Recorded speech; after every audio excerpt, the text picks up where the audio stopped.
I'm going to start this video with a simple question. Has anyone in your life been affected by cancer? I'm reasonably certain that the answer, for absolutely everyone watching, is yes.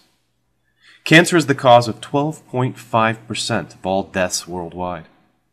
In the USA alone, it kills almost 600,000 people a year. It takes children, young people starting careers and family, and it takes the mature and elderly. It can affect our mothers, our fathers, our grandparents, siblings, cousins, friends, our children, our teachers, mentors, and even our heroes. If your loved one was presented with a diagnosis of cancer, particularly an aggressive or advanced cancer, no doubt you immediately wanted to know what could be done. Into this emotional maelstrom comes a mixture of saints and frauds. The saints are those who have selflessly dedicated their lives to curing and treating cancer.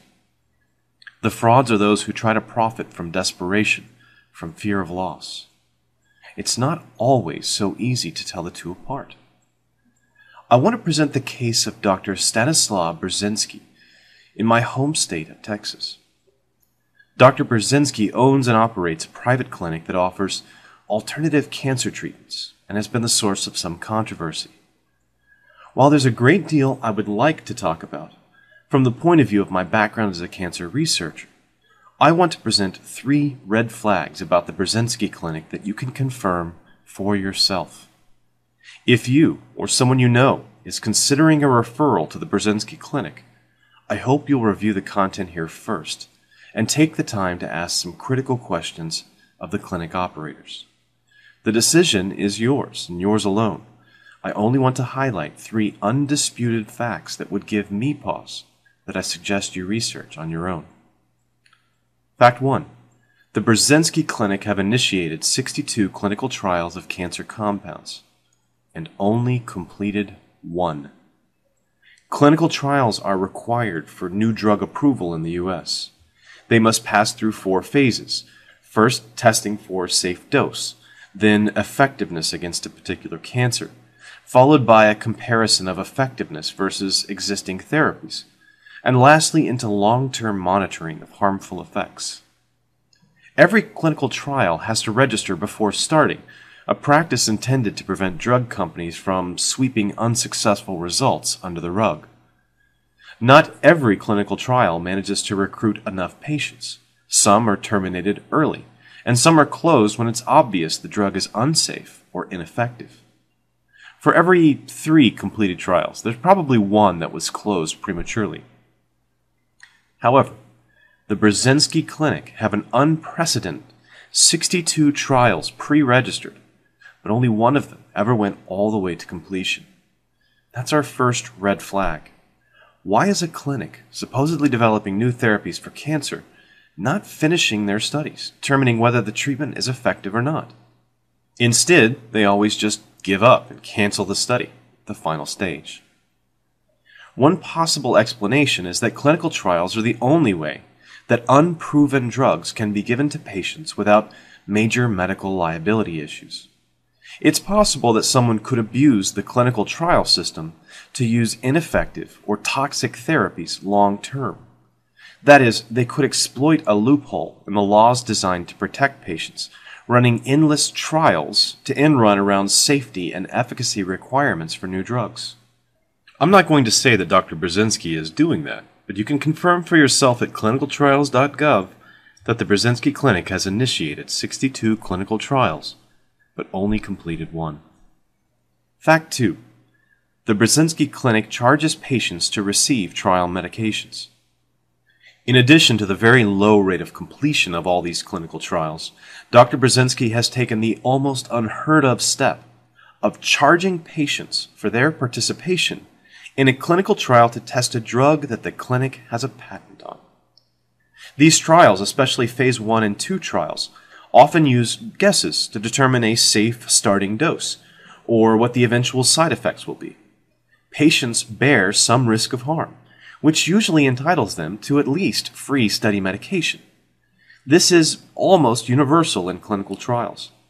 There are a few exceptions where the number of patients enrolled is very large, or the drug is very expensive to produce.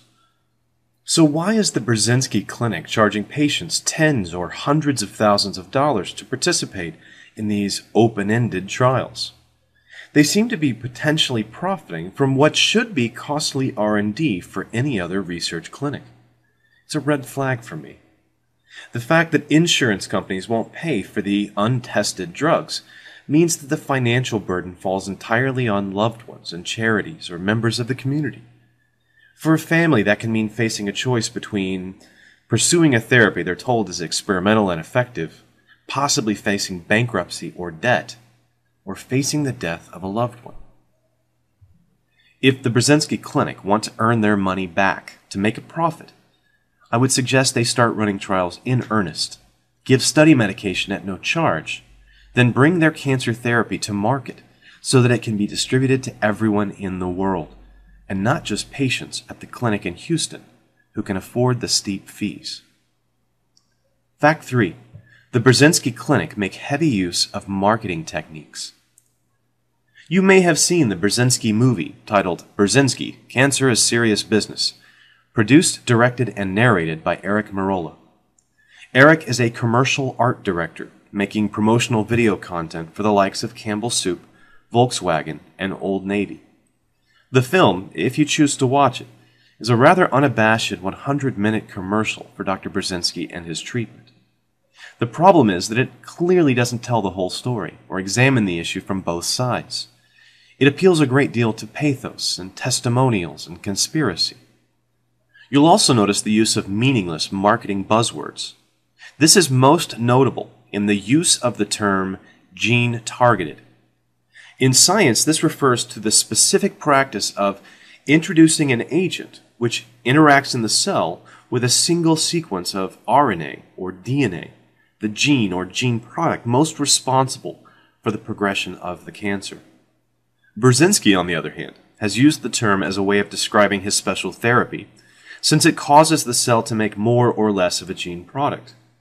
Using his definition, aspirin, a banana, or walking outside on a sunny day are all gene-targeted therapies, since they all cause your body to produce more of one gene product or less of another. In addition to his participation in a promotional film made by a director who also makes commercials, Burzynski employs web marketers and social media agents. In the recent past, they've drawn criticism for their use of threats against blogs, videos, and commenters who were critical of the methods of this clinic in Houston. This even included attempts to silence a 17-year-old critic, an act which was later disavowed by the PR director after it gained public scrutiny, and email threats against one blogger's family that included a satellite photo of his house, including the address. I don't think these are the actions of an ethical workplace, but even more importantly, I don't think the marketing focus is consistent with a clinic selling a miraculous, if still unproven, treatment for cancer. Let's make this quite clear. If you had an amazing new breakthrough in cancer treatment, would you really need any marketing at all? Would you need a PR director or social media agents to comb the internet, suppressing criticism?